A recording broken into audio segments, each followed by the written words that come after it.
사실 거부권이라는 것이 우리 헌법에 부여된 대통령의 권한인 건 맞지만은 아주 예외적으로만 행사할 수 있거든요. 근데 그렇죠. 윤석열 정부 들어와서는 너무 예외가 일상이 됐다라는 인상을 지울 수가 없고요. 또 특히 이번 사안은 대통령 본인에 관한 그 배우자에 관한 문제인데 여기에다가 거부권 쓰는 게 맞느냐, 좀 권한 남용이라는 지적이 큰 것 같습니다. 게다가 본인 배우자인데. 예. 네. 사실 이게 지난 28일이죠. 특검이 통과되자마자 이례적으로 바로 대통령실에서 공개적 브리핑을 했거든요. 특검이 송부되면 바로 거부권을 행사하겠다, 이송되면 얘기를 했고 약속을 지킨 거예요. 네. 그러니까 바로 거부권 행사하겠다고 했고 바로 거부권을 행사했습니다.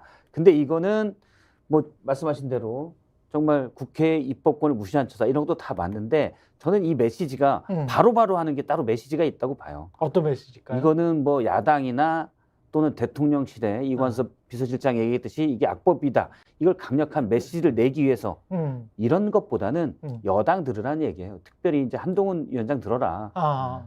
특검 가지고는 아예 왈가왈부를 하지 마라. 말을 꺼내지 마라. 말을 꺼내지 마. 왜냐하면 한동훈 비대위원장 처음 나와서 한 얘기가 이 김건희 특검법 어떻게 할 거냐라니까 시기적 문제를 얘기했거든요. 조금의 여지도 주지 마라. 대통령실의 입장은 확고하다. 이 메시지를 저는 여당한테 여당에 대한 메시지다. 예, 줬다고 봅니다. 대통령의 강력한 의지를 표명했다. 예, 절대 안 받겠다. 내 와이프는 내가 지킨다. 그렇죠. 예.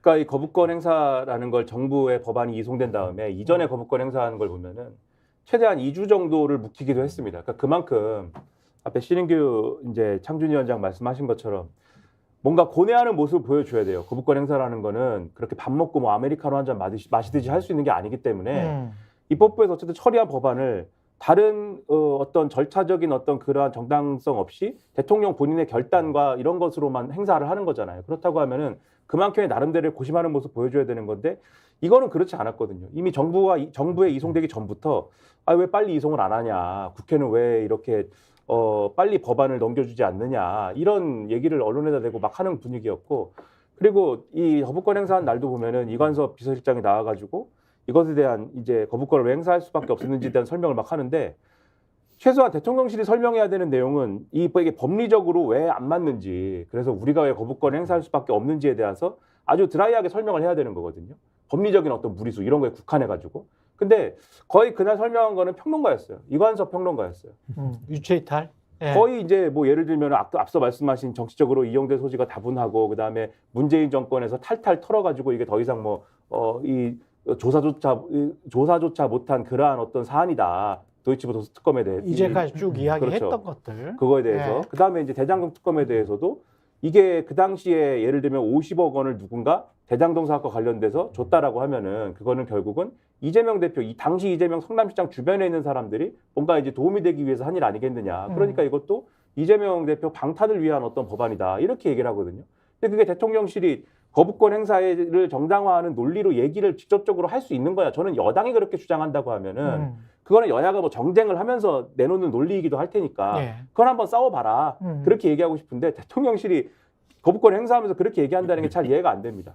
김건희 특검과 관련돼서는 그러면 문재인 정권에서 그렇게 정권 내내 탈탈 털어가지고 조사도 못한 사안이면은 그럼 이 정권 들어서 불기소를 했어야죠. 아직도 들고 있지 않습니까, 검찰이. 그리고 도이치모터스 주가 조작 사건과 관련된 1심에서 새로운 사실이나 이런 것들이 막 드러나잖아요. 김건희 여사 문자를 보냈다든지. 그렇죠.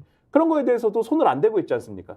그래서 특검을 하자는 거고, 그다음에 그 50억 특검과 관련돼서도 50억 클럽과 관련된 특검에 대해서도 그게 성남시장 주변에 있는 사람들이 뭐 해먹기 위해서인지 아니면은 검찰 법조인들이 돈을 받아가지고 그거에 대해서 검찰이 제대로 수사를 하는 건지 못하는 건지 등등에 대해서는 수사를 제대로 해봐야 알 수 있는 거잖아요. 근데 그렇죠. 검찰이 여태까지 27개월 넘게 수사 결론을 못 내지 않습니까? 그러니까 특검을 하자라는 건데 딴소리만 한단 말이죠. 그러니까 이걸 볼 때는 그냥 맞고 가야겠다 이렇게 결심한 것이고, 맞고 가는 과정에 여당에 맡겨놔서는 이거 여당을 믿을 수가 없으니 우리가 할 말 다 해야겠다, 평론가처럼 이렇게 대응하고 있다 외에는 설명이 안 되는 스탠스다 이렇게 보입니다. 근데 좀 역사적으로 봤을 때도 좀 이해 가기가 힘든 게 본인 가족 문제란 말이죠. 그리고 본인 가족 문제에 관해서는 되게 대통령들이 이제 거부권을 행사하지 않아 왔었고, 이런 일이 터지면, 이런 의혹 사건이 터지면 관련해서 일단 국민들에게 송구하다라는 이야기를 해왔었거든요.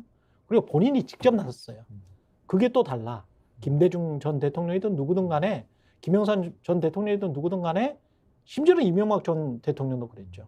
본인이 직접 나서서 이야기를 했단 말이죠. 근데 관련해서 본인이라는 거는 윤석열 대통령이고 본인의 처에 관한 문제이기 때문에 관련해서 이렇게 이야기를 해야 되는 거 아닌가 싶기도 합니다. 그러니까 사실은. 부부는 일심동체잖아요. 사실 그렇죠. 하나로 보는 건데 예.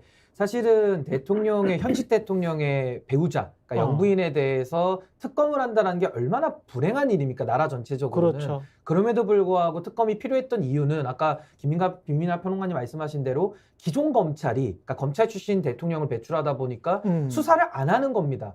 그러다 보니까는 특검에 대한 여론이 높아졌고 특검을 하게 된 것인데 이게 거부권을 행사하면 어떤 문제가 있냐면요. 저는 윤석열 대통령 태도의 문제도 있고 경제도 못 챙기고 많은 문제가 있지만은 가장 지금 잘못하고 있는 것이 삼권 분립을 완전히 무력화시킨 거거든요. 대통령만 선출된 권력이 아니라 의회에 있는 국회의원들도 국민들이 선출한 국민의 대표자입니다. 그러니까 입법권을 행사해서 국회에서 법을 제정하면 그걸 대통령은 집행을 하는 사람인데 이런 식으로 거부권을 일상화시키면요. 이제는 국회에서 입법 자체가 불가능해지는 겁니다.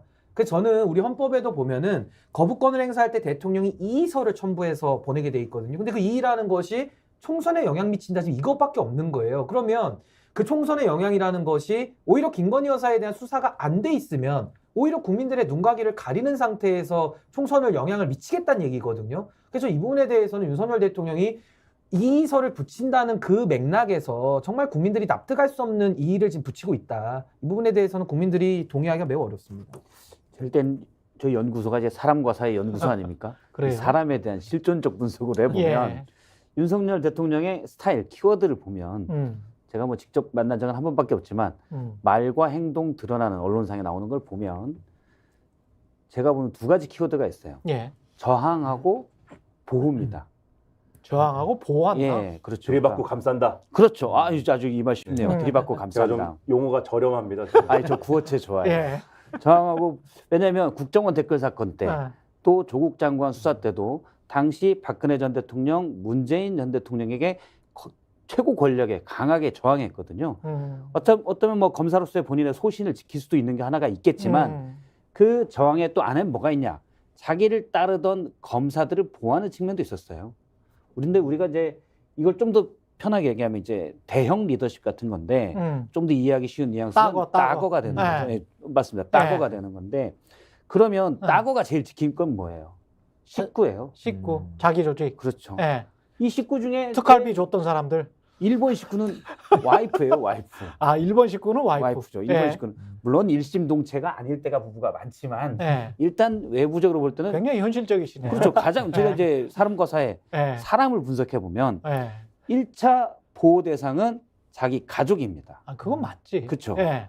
특히 근데 윤석열 이게 대통령 공적인 용의라는 말이에요. 그렇죠. 공적인 용의. 그게 엄청나게 예. 강하게 지금 작용이 돼서 김건희 특검법은 저는 안 받을 가능성이 99.9%라고 보고 아니 근데 이렇게 공과 사를 다 섞어버리면 예. 이게 지금 검찰에서도 했던 것도 그게 어떤 그때 당시에는 그런 명분이 통했을 때는 본인이 검찰총장이고 대통령이 있고 집권 권력이 있어가지고 서로 간의 뜻이 안 맞아서 검찰의 독립 그러니까 좀 헛갈렸단 말이지. 예. 근데 지금 같아서는 그때도 검사들을 보호하느라고 자기 부하들을 보호하기 위해서 또는 자기의 조직 또는 기득권을 보호하기 위해서 그랬던 것 아니냐.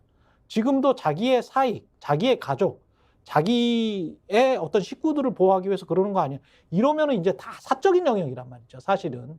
그때는 문재인 정부 때는 검찰이라는 게 공적으로 독립해야지라는 명분이 있었어요.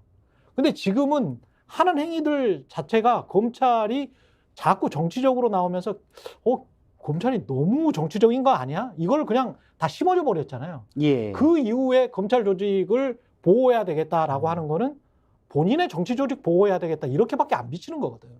그래서 이제 예. 이게 지금 계속 주장하는 게 일관된 어떤 측면이 있는 게 뭐냐면 대통령이지 않습니까? 이제 그렇죠. 윤석열 대통령이 대통령이면은 앞서 이제 들이받고 보호한다 이렇게 감싼다 이렇게 표현을 했는데 들이받을 대상이 없는 거예요. 이제 대통령이기 때문에 대통령 그러니까 그 뭐 검찰총장이면은 법무장관이나 대통령을 들이받으면서 자기 편을 보호할 수 있는 명분을 막 챙기는 거였는데 대통령이기 때문에 이제 들이받을 대상이 없지 않습니까? 그렇다고 미국 대통령을 들이받습니까? 그것도 이상하고 일본 총리를 들이받을 겁니까? 들이받았다는 설도 있어요. 아 그래요? 예. 바이든 대통령을? 아니 그 TV에 나왔었잖아요. 그 해석에 지금 법원에서 아. 판 그런 설이 좀 있어요. 아, 그러니까는 좀 바이든 날리면 네, 과격한 발언. 이 베이비 그거는 뭐 해석이 분분하기 때문에 아니 들이받았다고 볼 수도 그거는 있죠. 그건 들이받은 게 아니에요. 들이받으면 면전에서 들이받을 그게 떳떳하지. 양국의 대통령이면 면전에서 들이받아야죠. 근데 이거 이상한 거 아니냐. 우리한테 뭔가를 다시 줘야지. 그리고 우리가 그때 받아야 될 게 많잖아. 근데 예. 우리는 그리고 많이 퍼줬고. 예. 들이받았으면은 뒤에 나와가지고 그냥 무슨 들이받았으면은 뒷소리 하는 거지. 이거. 그렇죠. 들이받았으면 또 대통령이 또 떳하게 얘기하죠. 네. 얘기를 해야죠. 내가 바이든을 들이받았습니다. 이렇게 얘기를 해야 되는데 그렇지. 그 얘기도 안 하잖아요, 또. 그렇지. 그러니까 그것도 이제 열받는 부분인데 어쨌든 들이받을 대상이 없으니까 이 들이받을 대상을 설명하는 서사를 자꾸 만들어내요. 그게 뭐냐면 미완의 정권 교체다라고 하는 서사가 그거예요. 그래서 운동권 아. 전체주의 세력이 아직도 이 사회를 지배를 하고 있고 아. 그 운동권 전체주의 세력이 이 의회 다수를 점하면서 예를 들면 김건희 특검이라든지 대장동 특검이라든지 이런 걸 통해서 여전히 어쨌든 지금의 사실상 집권 세력임에도 불구하고 자기들 소수 세력을 억압하는 이런 시도를 하는 것이기 때문에 나는 그거에 들이받는 것이다. 이런 식으로 자꾸 설명을 하려고 하고 그 코드를 지금 한동훈 비대위원장하고 윤석열 대통령이 자꾸 공유를 하면서 자꾸 이 코드를 재생산하려고 드는 거거든요.